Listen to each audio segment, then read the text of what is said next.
C'est l'événement du mois et peut-être même de l'année dans l'univers du vin. C'est à Bordeaux que ça se passe. C'est l'inauguration, le 31 mai, de la Cité du Vin. Même que François Hollande se déplace exprès pour ça.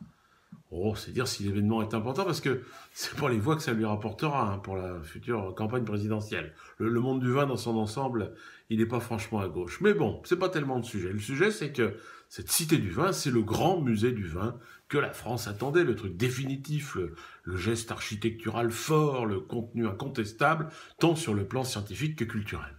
C'est vrai que la France n'avait pas ça. Ça sera le Louvre du vin, la chapelle Sixtine du Cabernet et du Merlot. L'endroit qu'on visite et dont on ressort plus intelligent, plus compétent, plus cultivé. Un peu comme le musée du Nougat à Montélimar. Sauf que le vin, c'est quand même autre chose que le Nougat. Parce que le vin, c'est quand même de l'art, on le sait très bien. C'est pas juste du raisin, du sucre et de l'alcool. Ça va bien au-delà de ça, et depuis la nuit des temps, depuis la Bible, depuis les grands écrivains, Rabelais, Baudelaire, ou les grands peintres de l'âge d'or, les Rembrandt, les Delacroix, les Renoir, on a toujours représenté le vin dans l'art. Même quand on regarde la... C'est pour ça qu'il lui fallait bien un musée. Même quand on regarde la Joconde, c'est de vin dont on parle. Ben oui, pourquoi est-ce qu'elle sourit tout le temps? C'est parce qu'elle sait que c'est bientôt l'heure de l'apéro, tout simplement. Alors vous voyez bien, art et vin ont toujours été étroitement liés.